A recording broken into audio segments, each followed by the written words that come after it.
Welcome into DC On Screen, your guide to the DC Universe on film and television. It is our weekly DCEU news episode. If it has been released, we get super spoilery on it. I am your host, David C. Robertson. This, the only guy I know who puts his pants on 3 legs at a time, Jason Goss. Hi. So, jumping right in, we have some Batman v Superman news. YouTuber Godzilla Rex. Well done. I know, right? He decided to look at the warehouse scene in Batman v Superman to decide at minimum, how many fighting styles Batman knows in the DCEU. And Cool. I'm just going to read off, I'm just going to read it off what they have here. The styles include the strong punches of boxing, the open hand strikes of karate, the knee and elbow strikes of Muay Thai, the kicks of Taekwondo and Savate, the brutal disarms and headbutts of Krav Maga, the stealth and throwing weapons of Ninjutsu, the defensive kicks of Kung Fu, and the throws of Judo and Aikido. So at least 10. That sounds right. I was pretty excited with that. Yeah. I was like, okay. Well, I knew it looked cool, but At least 10 is the right phrase. I don't want to shortchange him here. Yeah, he counted 10. Yeah. That's really cool that I've mused about I wonder how long this guy studied in this version of the film, but I am nowhere near qualified to even glance at that. Yeah. Now, I mean, this guy is, and look, in the video, it's worth going to check out because he actually does slow-mo breakdowns and shows like fighting techniques from other videos of people doing it. Yeah. It's pretty cool. That's pretty great. So longtime DC enthusiasts will remember that Nicolas Cage almost played Superman. And we got to find out what he thought of Batman v Superman. Actually, of a few movies. He says, I thought Civil War was excellent. They were talking to him about the genre. And he says, I thought Civil War was excellent. I thought Batman v Superman was excellent. I thought Will Smith was great in Suicide Squad. I think that the genre is in good shape. I thought it was funny that he was like, this was excellent, and Will Smith was good. Did great. Come on, man, what happened? Yeah. Don't tell me you didn't like Harley. That's not a real thing. No. So Suicide Squad, onto Suicide Squad news. But before we jump in to that, I want to mention a lot of people have been asking us what we thought of Doctor Strange. And that part of the show at the end where I go, keep some DC on your screen? Stick around. We might have a little discussion about Doctor Strange, because this is a DC podcast. We're not doing that on the real show this time. You came here specifically not to care. We'll give you a clean show. Yeah, but in the spirit of Marvel, we'll have a stinger. So Suicide Squad has officially left theaters, and it did so domestically with $325.1 million. It was just behind Batman v Superman: Dawn of Justice, which earned $330.3 million domestically.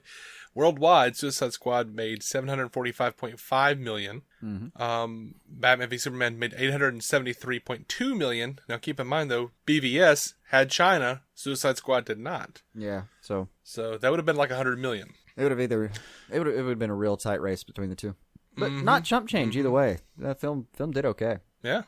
Clay Enos posted a cool shot. I mean, that shouldn't come as a surprise to anybody. Clay Enos posts brilliant shots all the time. If you recognize his name.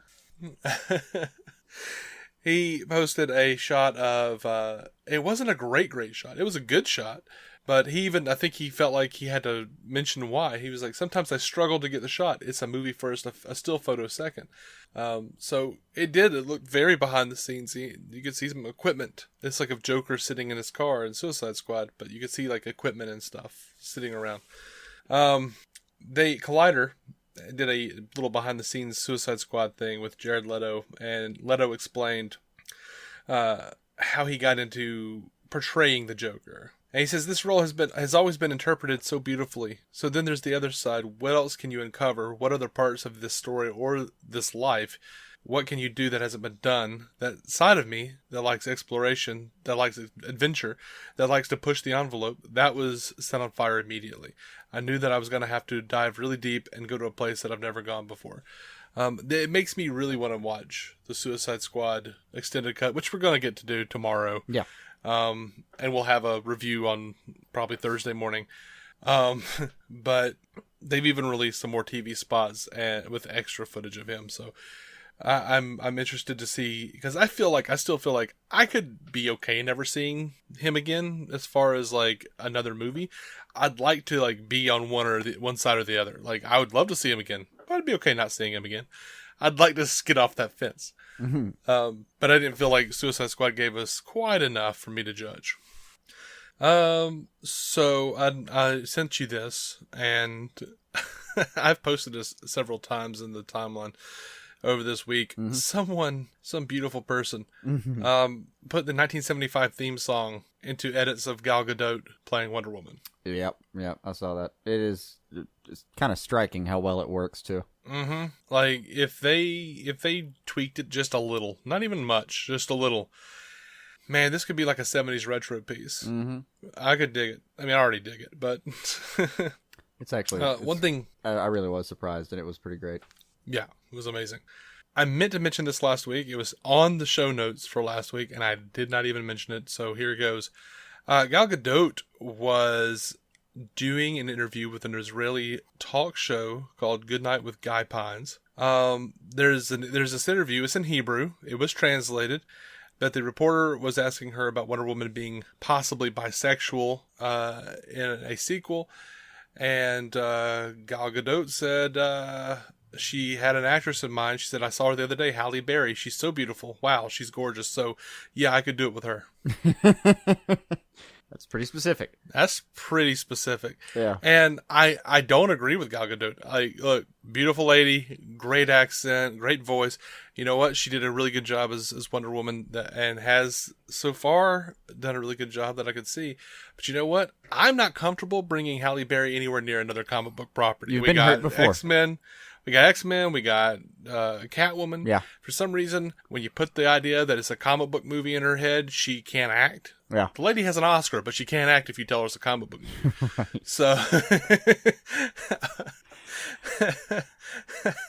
apparently, apparently Gal Gadot was not joking though. She, I mean, in case anyone's wondering, she is apparently a straight woman, from what I've heard and understand. Maybe she's, she's a little more expansive than that. But actually, that brings us into our next story. She's just announced that she's pregnant again. Okay. Their second child. So, ooh, how's that going to do with filming? Well, apparently, I mean, Justice League's wrapped and Wonder Woman's well done. Yeah. So some reshoots. And... it looks like she's got a minute. Yeah, she's good. Now. Yeah. I mean, so I would imagine with Aquaman, and I would assume the Batman and the Flash. I would assume that Justice League 2 is not going to be around for a minute. Yeah. So she's got time to pop one out and do some training. Mm-hmm. Get back in. Mm-hmm. I don't know. Don't mean to be crass, but it amounts to a very simply described process if you do it right. Yeah. Over to some Justice League news. A guy on Reddit posted a picture from the Rhode Island Comic-Con.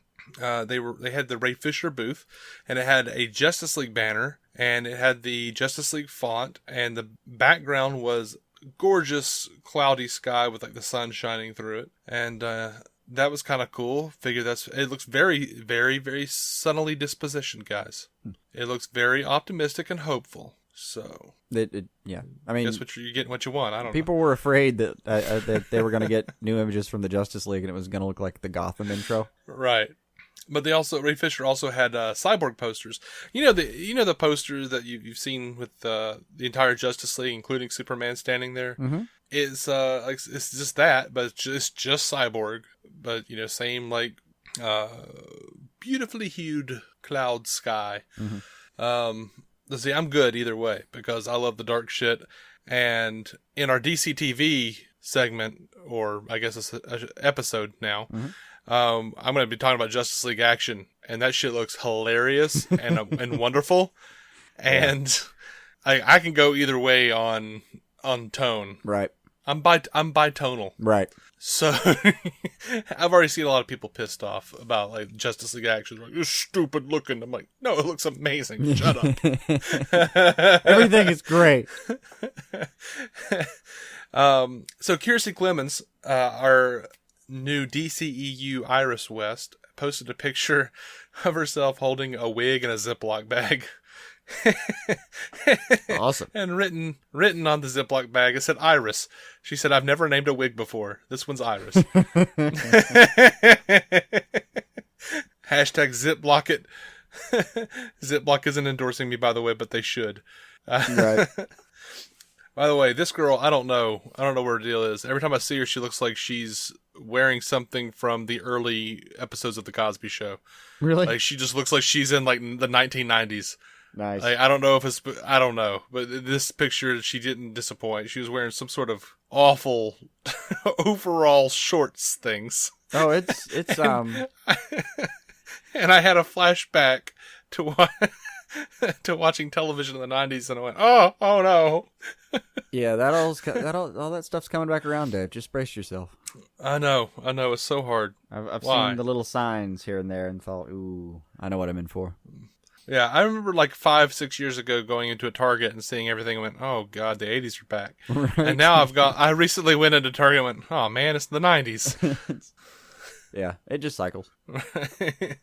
It's okay. It'll be the 50s again in no time. Right. Oh man. So, last week we talked a lot about this interview that Ezra Miller gave to IGN, talking about Fantastic Beasts and where to find them. Mm-hmm. Here's a little bit more of that. Ezra talking about Batman and Flash's relationship. I don't think I talked about this last week, but let's find out. He says, I think it's the relationship between someone who is naive and excited and someone who is experienced and jaded. And it's that seeing each other as reflections of one another and being amused and maybe sometimes annoyed by one another. I think Bruce and Barry get a kick out of each other because they're seeing themselves but reflected in this very warped mirror, you know. Bruce, the aged Batman, is everything that being a superhero means you could become in terms of being like pretty shut down and having seen all this horror. He's like a veteran of this struggle against evil, and Barry is just getting into it. And it seems exciting and very fun. And so I think they have a lot to learn from each other, like in any great friendship. I think it's a fascinating relationship. I like it. Yeah. Every time he opens his mouth about the Flash now, I just like get settled for, okay, this is going to be great. Go Ezra, go. Yeah. Here's the thing. Warner Brothers could save themselves a mint in marketing if they just leave it up to this kid. Just send this kid out. Just send him out. Send Ezra alone. Miller out. Yeah, when it actually comes time to market the Flash, like, go ahead and have a team develop you a couple of stock photos to play with, and then just put him on the road. Mm-hmm. I'm telling you, WB, a king's ransom. Yeah. Just... Just like throw him out there. His travel budget will be far less than anything you did. I mean, yeah, we need a trailer. I want a trailer, but really past that. Don't buy billboards. Right. You don't need time. Or if you do actually buy commercial time, just save the money on the production of the commercial and just buy 30 seconds of him talking about the Flash and throw it in the middle of the Super Bowl. Absolutely. Done. Walk away. Early day. So Joe Manganiello was talking about the Batman film. He was actually on Mark Madden's Pittsburgh sports podcast. He was asked about Batman. He says, when I met Ben, we sat down and we talked about, the role. We talked about the movie. His take is a fresh take, but I think the audience is going to be surprised because it's a road that no one's really gone down that's completely integral to who Batman is. And I think it's going to be refreshing, but at the same time completely familiar. But it's going to take this franchise in a direction that I think a lot of people are going to be really happy about. It's going to be gritty and action-packed and cerebral and all of those elements that people love about Batman. I told him in the room, man, when I met him, I should be so lucky. I'd be in great hands to work with you. I love your movies. Let's do this. So, cool. There we go. That does just sound like way too good to be true. Mm-hmm. Like he's like, it's going to taste like a creamsicle lollipop. It's going to be fantastic. Money will fall out of your eyes when you view it. Is that what it's like? It just sounded a little too good. All right. So we have some exciting news. The Wrap is reporting that the Harley Quinn, and we've talked about this before, but the Harley Quinn solo movie is not going to be a Harley Quinn movie. It's going to be a Birds of Prey movie, they're saying. Mm-hmm. They've named a writer. Christina Hodson is apparently writing this thing, according to The Wrap, which you're usually correct. Warner Brothers is staying mum on the whole thing. Now, Christina Hodson, though, she's done a reboot. She's writing a reboot for The Fugitive. She's written a Bumblebee spinoff from Transformers. She's got her own stuff cooking at Sony. Kind of a hot writer right now in Hollywood. So I'm excited to see what happens with this Birds of Prey movie. Of course, this is all Margot Robbie wanting to jump into the females of the DCEU. Mm-hmm. Now, this showed up last week, I think it was. And I saw the headlines, and honestly, the headlines I saw were so clickbaity, I just thought it was bullshit. But you're well within your rights to do that every now and then. Right. So I've gone back and I've looked at it.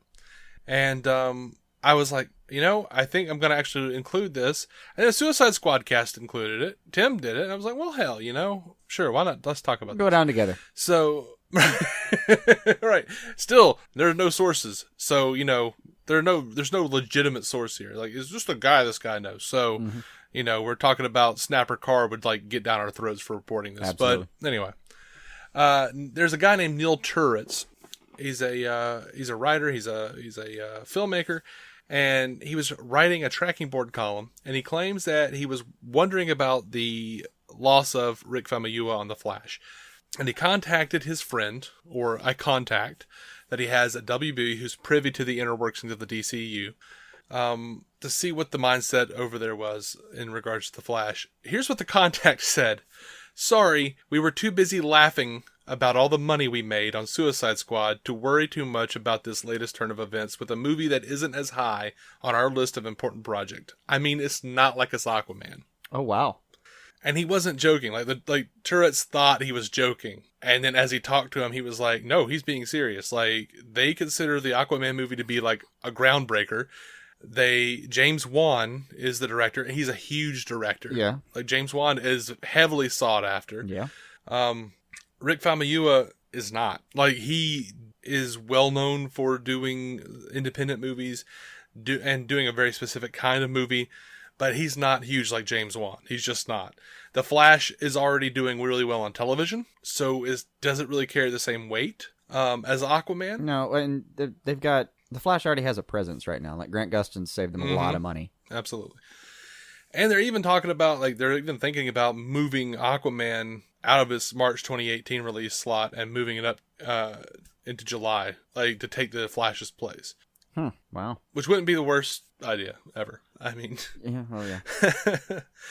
And, if we're being honest, Batman could probably just slide in there somewhere, too. Mm-hmm. I mean, right now, Aquaman was slated before Flash right now, anyway. Mm-hmm. So, and it clearly doesn't have literal direction at the moment, so, right. I could see them. And plus, they've poured a ton of money into Aquaman. Mm-hmm. And if they're thinking the way I would think personally, I would almost be viewing it as like, look, we've put a lot of money in the pot here. This is a character that a lot of people are going to be getting to know for really the first time. And if we can get this right, I think we get the rest of it.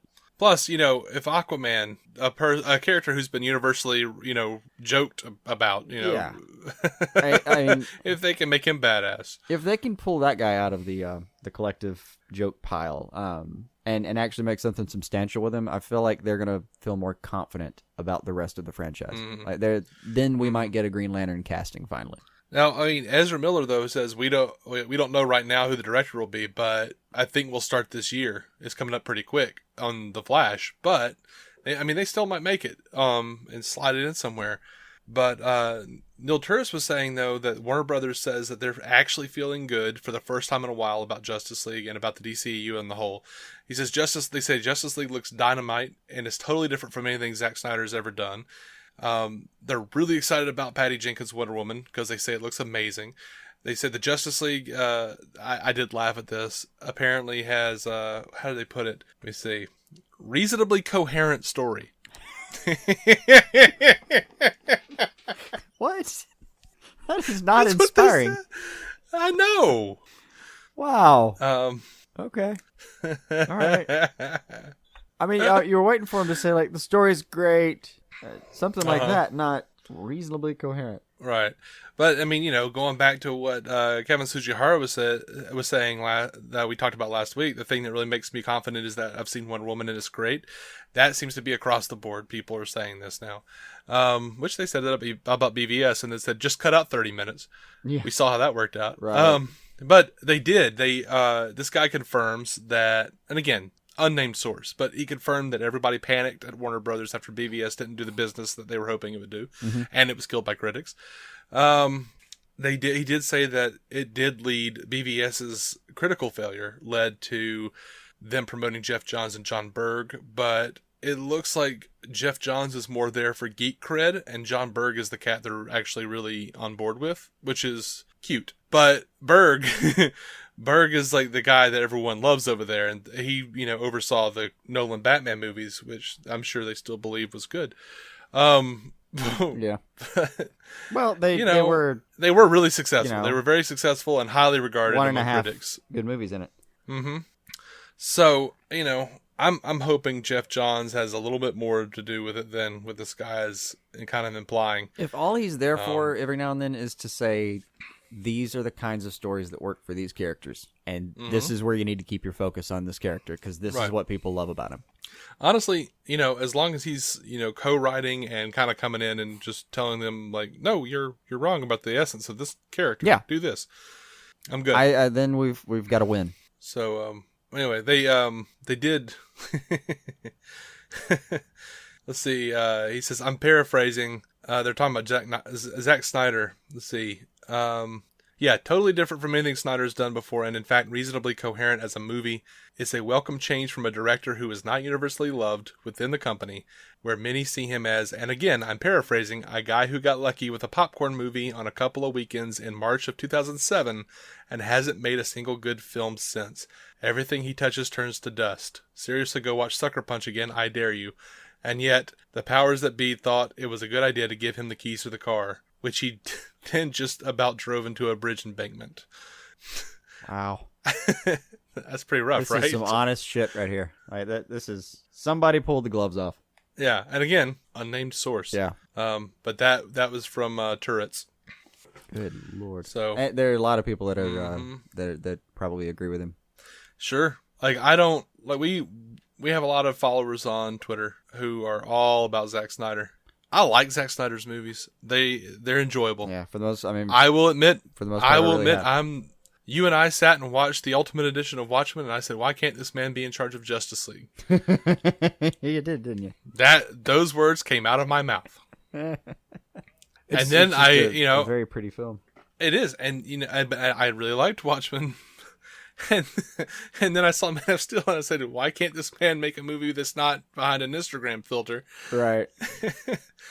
But, I liked BVS, so, and I like Sucker Punch. It was not the most intellectually engaging movie, but it was fun to watch. It was very pretty. I don't think I finished Sucker Punch. I can't remember. It had the last half of that movie. I think I just didn't really like it that much and thought I was going to finish it some other time and just never did. It was a lot deeper than a lot of people gave it credit for. If nothing else, Zack Snyder, I appreciate, even if he doesn't succeed in what he's shooting for, I appreciate that he tries to make deep films. I appreciate the ideas that he's shooting for. Yeah, you know what I mean? Yeah. Now, it doesn't mean that he's...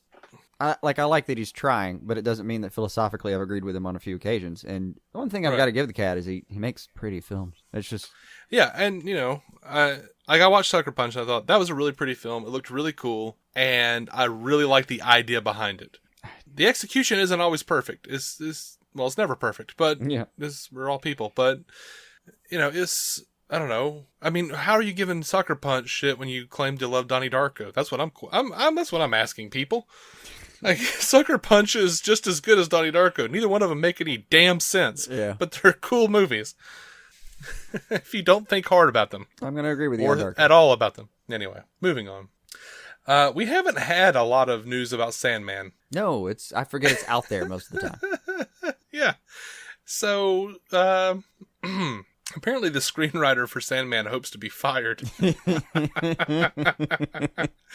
I mean, as we know, Joseph Gordon-Levitt was involved in this thing, and then he left. And so here's what he said. This guy's also working on the Universal connected universe, like the Universal Monsters connected universe, and he's working on Van Helsing. I think what they were going to do is they were going to do like whatever the Dracula Untold story was supposed to be the beginning of that, but everyone thought it sucked, so they're kind of ignoring it now, maybe? I don't know. But was that actually supposed to be the beginning? Absolutely, I think it was, yeah. Oh, man, that's a misstep, Universal. Uh-huh. I didn't even watch that one, and I'm a huge Dracula film fan. Yeah. I even enjoyed Dracula 2000. Yep, go ahead. Crucify me. Okay. I have no nails for you, sir. I've said it out loud. It's out there now. Yeah, so I, for some reason, didn't write down this guy's name, but he says, because I'm a professional, Right. he says, it's still early days on Van Helsing. He laughed. Hopefully, we'll have some news soon, but who knows? It's fairly early on in the process, and with Sandman, I've done about a year's worth of work on that, and I've come to the conclusion that I don't believe it can be adapted into a film, or if it can, I'm not the person to make it one. I think the best version of it is as a series, and therefore I am recommending that they fire me. So hopefully it will find the best iteration possible. Points everyone this week for honesty. That is fantastic. Didn't even go into the spiel about, well, I think if it maybe went into a different direction, we could didn't sidestep shit with the different direction talks, or the even trying to say, I think this is a person who really could have made it work. I wish I could have learned a lot from him. Eric Heiserer is the writer. Eric Heiserer. All right, Eric, you get the Candor Award this week. I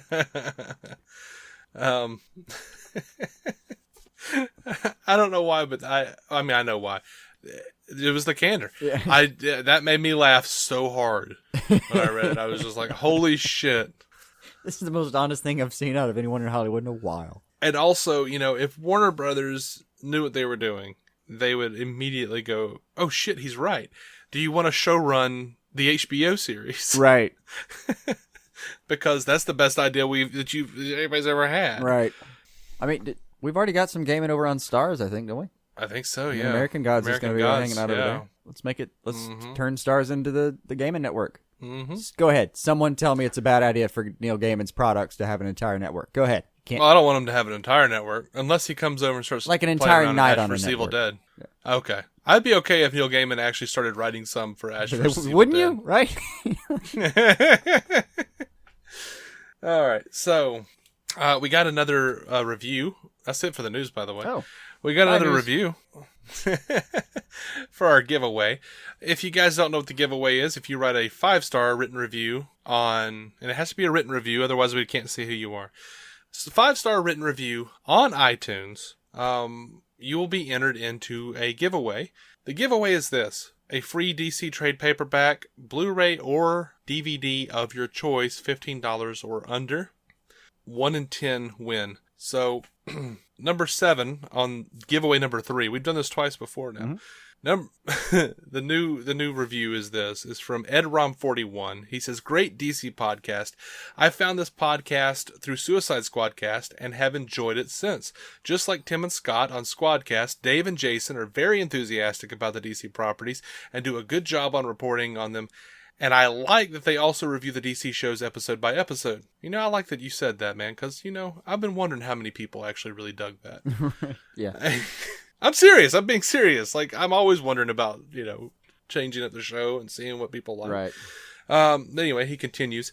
Even if they're down on DC movies and shows, at least they're down on it from a place of wanting to love it instead of predetermined dislike, which is a huge difference in my book. 100% true. Yeah. It's a big difference to my book, too. It's I don't know if we've ever... You're reading our damn minds, man. I don't know if we've ever been caught red-handed on just hating something and not knowing what we would have rather seen.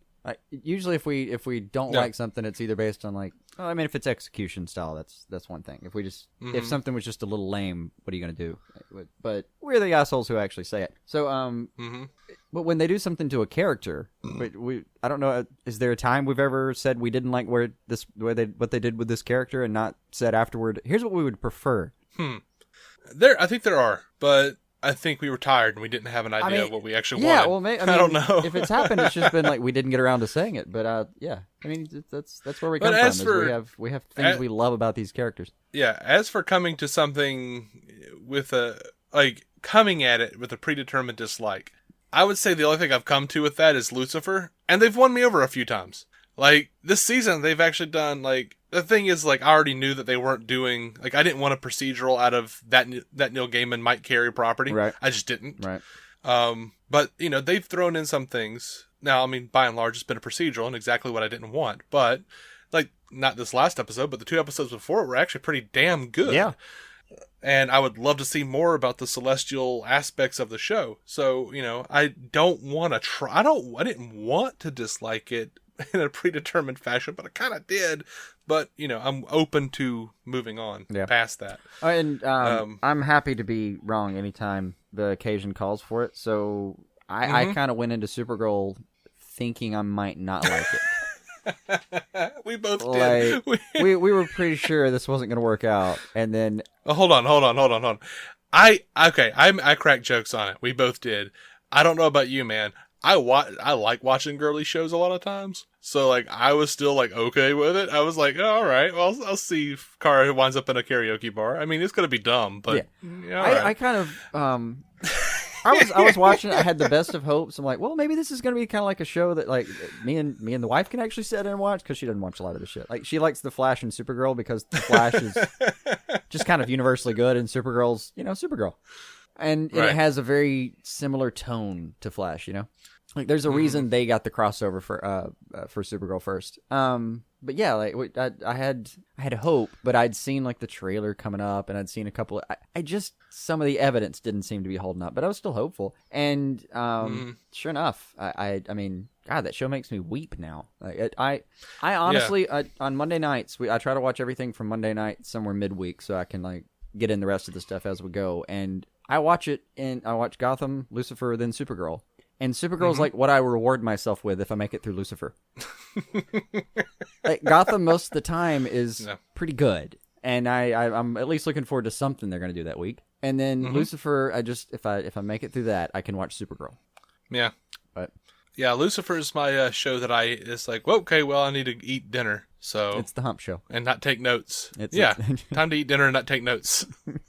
I need my hands. What can I put on? Oh, Lucifer.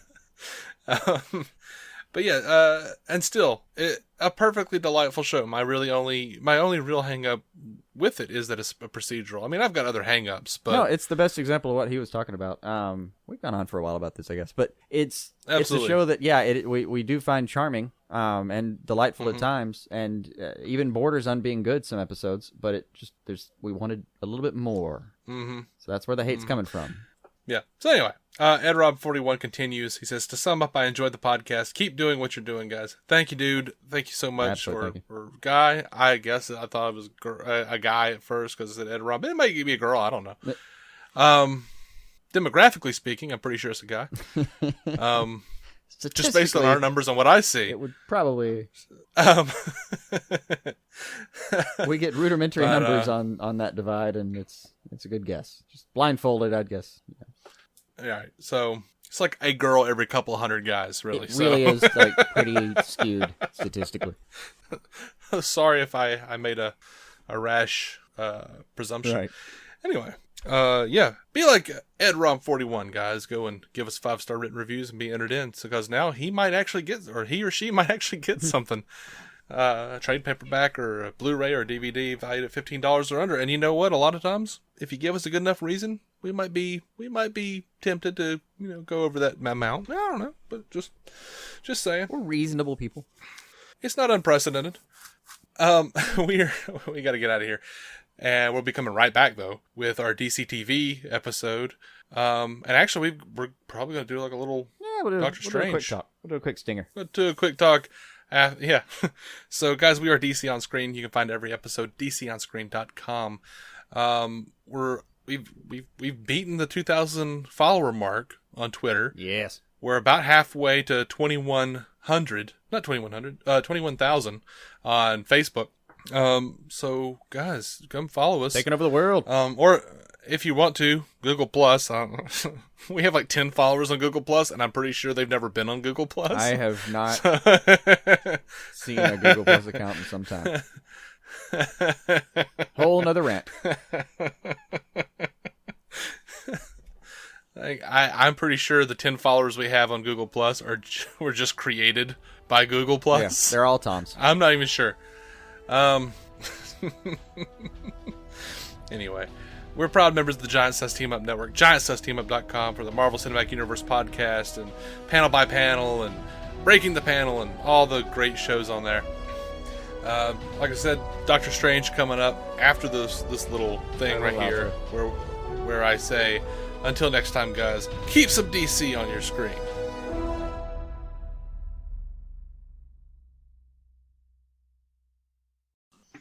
All right, so Doctor Strange, did you see this thing in IMAX 3D, or was it just 2D, or what did you see it in? I saw it in 2D because that is my way.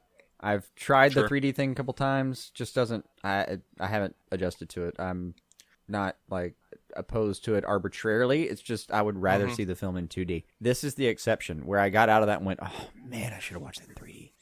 Yeah, Bethany and I went and saw it in IMAX 3D, and a couple of places may have broken my brain.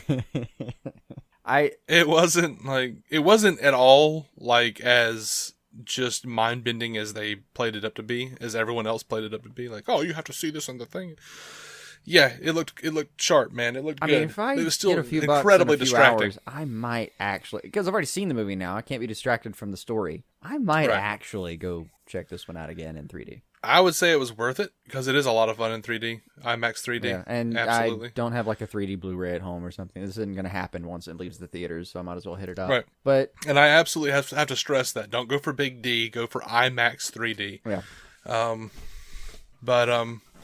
Yeah, it's I would say it was worth going and checking out. I want to see the movie again.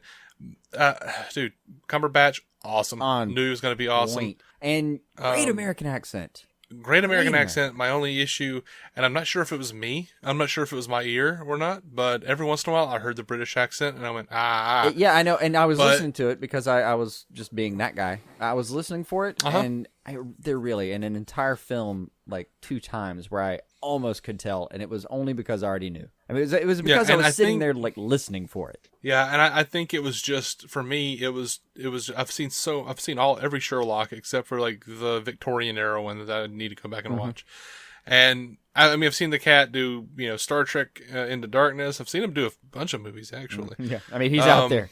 He's out there, and he has a certain tone. Every once in a while he'll hit a I don't want to say note, but it may be that. Well, it's a voice. You can say note. Yeah, he'll just hit a certain note that just sounds like he's about to be British, and I'm like, that didn't sound right when it followed it up.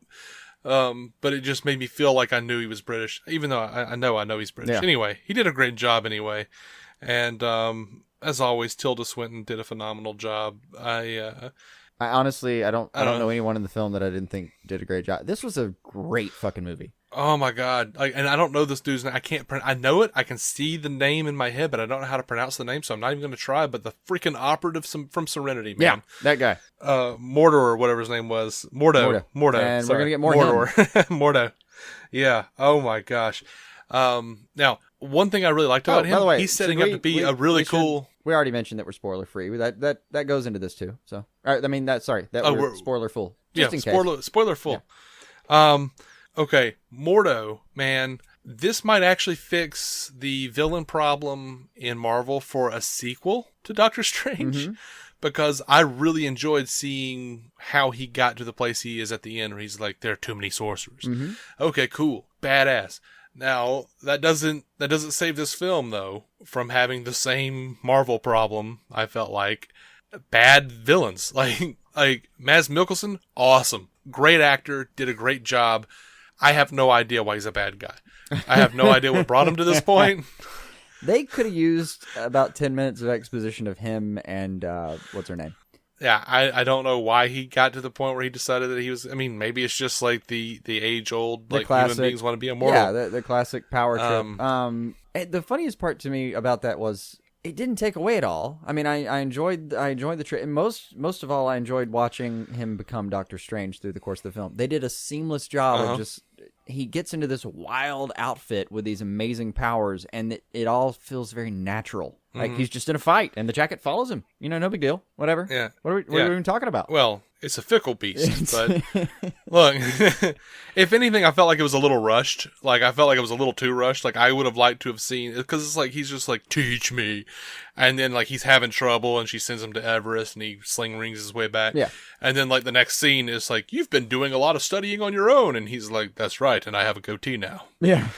And Wait, the goatee was the only part I even half balked at. I'm like, you know what? I know the shaving scene. Right. I mean, Right. we've all seen Hancock, but you did. Normally, people like shave into something more reasonable. Not that. Normally, people don't do that. Right.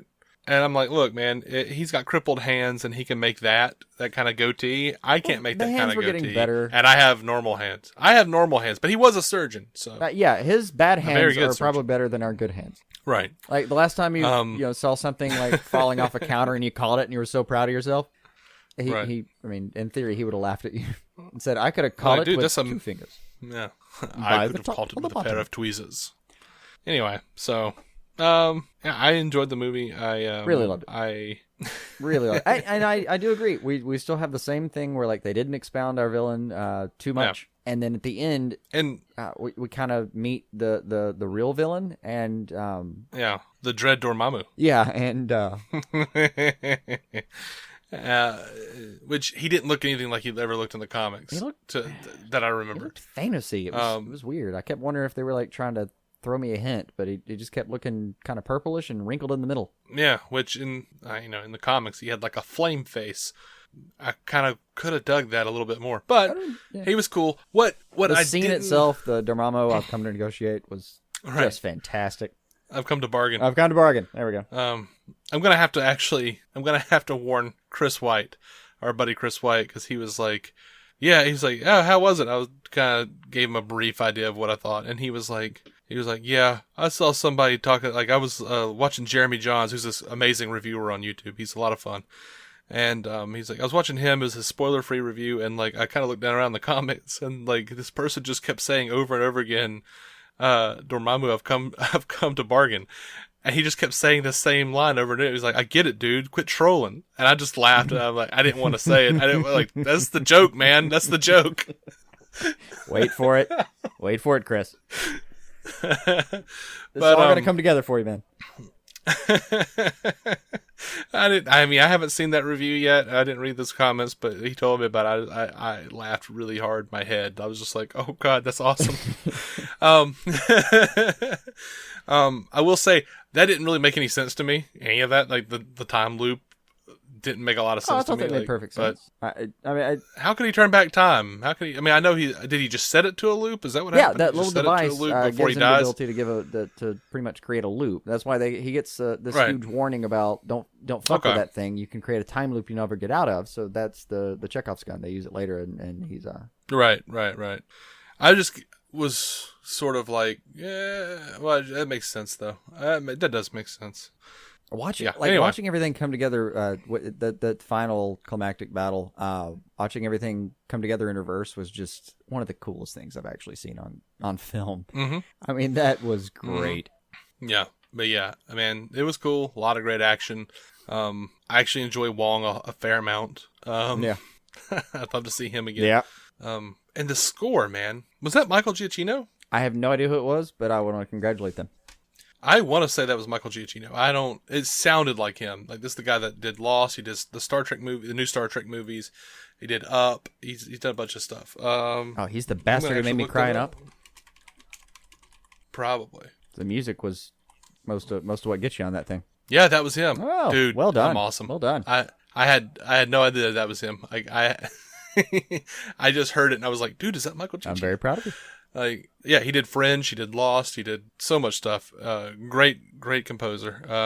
Knows how to tug at those heartstrings. Mm-hmm. Anyway, I could have really dealt without the love story. I didn't really care about Rachel McAdams at all. She was kind of fun as like the audience person, but even we were kind of like, we just knew more than she did at any given time. Well, yeah, you can't and we're like laughing at her a movie like screaming, this, but knowing a little bit of what you're up against. Mm-hmm. But the audience surrogate, she was pretty good. I thought they spent, like, if they were going to do the love story here, I thought they spent pretty much the right amount of time on it. Right. But I would have much rather seen... And the scenes where he pretty much tells her, like, where he's basically describing everything to her and knows she's really not going to believe him those were actually pretty fun. Mm-hmm. Mm-hmm. I don't know. It's a tough road to hoe sometimes, because it's like I could have sacrificed time with her to get a little bit more on Mickelson. But at the same time, like, you know, for some reason we don't connect with superheroes or any kind of hero, any kind of lead we don't connect with them as people quite as much unless they have to kiss somebody. So That's they have to. I've never they heard have to it win exactly back a woman put that way, or but that's man. probably biologically. I could maybe look through some anthropological studies and completely justify that for you. Yeah, I mean, I as many I've people never actually heard as it put that get way, mad but at. yeah. In the same way that catch yourself doing this next time you're doing it if you've never heard this before. But when you watch an action scene, you will find your muscles twitching in the seat. Mm-hmm. You'll find yourself reacting without really needing to. Yeah, I've done like reflexes and stuff like. Yeah. When somebody hits Oliver on Arrow, like I'll punch and I'll be like, whoa, where'd I go? What? You can just feel like a pectoral twitch or something, just something where like you can tell it's the predecessor of a much bigger movement. Or like all right, first time any of you saw The Office, you sweat a little bit, right? Mm-hmm. That you were like vicariously sweating for these people you're reviewing. We have physical reactions to these things. So yeah, I like your theory there. I've never heard it put that way though. Yeah. I mean, there's a reason there's always a romantic interest in the movies. That's extremely relatable. Anyway, I guess they also didn't want to be like, well, what can we do to make him want immortality? Well, other than just being greedy and wanting immortality. Well, we could have his wife and kids die. No, we just did that. Well, I don't know what we're going to do. Let's just ignore him like we always do. Okay. But you know what happened? Look, it's Sherlock. It's Sherlock versus Hannibal. It's Sherlock versus Hannibal, guys. Oh, who wasn't thinking that? And I'll give it this though. It walked out like there's some stuff that if you gave me the chance to like quadruple distill it into a better story, yeah, maybe. But and even then, it was a little bit cookie cutter as far as the growth of a well, in Marvel's universe, it's a little cookie cutter as far as their growth. And here's how we got to a superhero. Mm-hmm. But Jesus, it's a perfectly good movie. It was a fun movie. It was a lot of fun. I enjoyed it a lot. Hey, so does that ending scene, does that mean that Doctor Strange is going to be in Ragnarok? I don't know. I really hope so, though. I know he's going to be an Avenger. Well, sure. But I don't know about Ragnarok. I prefer him to be a defender. Just working with the Avengers. But, Oh, I mean, and even that little bitty Stinger 1, I guess we'll call it. Man, fantastic. Like, refilling the stein of beer. Just good. And just the flippancy with which he kind of tells him, it's been a while, I'm paraphrasing, but so if I help find your dad, you and your magic brother get off my planet. Great, let's do it. Mm-hmm. Fantastic. Yeah, and you know what? The unsung hero, I've even heard it called silly. The unsung hero of this piece is that Kate, man. Oh, no. That thing it's the only reason he's even half alive right now. There's no doubt about it. Yeah. That thing itself could be an Avenger. What was it? The Cloak of Levitation? Was that what it was called? I don't remember. So. Oh my gosh, and the Eye of Agamotto is a freaking Infinity Stone. Yes. Oh, that's good. That's good. Yeah, so we're not a Marvel podcast, but we enjoy that shit. We'll too. pass it on to them and to they discuss just, which one and where the remaining ones will show up. And well, you know what? We didn't get to be a part of the big Doctor Strange discussion this time. No, it was timing for you and equipment for me. I've been scrapping it. Yeah. So hope you guys enjoyed that. I don't think I have anything else on it. No. Other than just like delving deep into some nitpicky shit, and that would be either loving or hating. It doesn't matter. It was a perfectly enjoyable movie. I enjoyed the hell out of it. Just yes, please. Let's have more. Nom, nom, nom, nom. Bring him back. Bring back as soon as possible. What was that? What was the last stinger? Mordau. That was Mordau. Killing Mordau, the guy from sorry, NYPD. Benjamin Bratt. Oh yeah. Yeah. Well, anyway, I didn't kill him. He crippled him, I guess. But oh man, that freaking scene where Tilda Swinton was like, all the centuries I've lived, and here I am about to die, and I'm stretching out this last moment just to watch it snow. Oh my god. Yep. Oh my gosh. That was good. All the stuff they did with the auras was really pretty fucking great. Those astral projections, I mean. Sorry. Huge misstep for New Age people. Shouldn't have said aura. That's an astral projection. Right. My bad. Right. Astral projection or no, that was a great scene, and she played it beautifully, and I cried. Yeah, it was good. And then it like crashes to reality when the body hits. That was well done. Mm-hmm. Whew. Anyway, yeah, we've already said our goodbyes, so tune in for the next episode. DC TV stuff. Keep some Marvel on your other screen.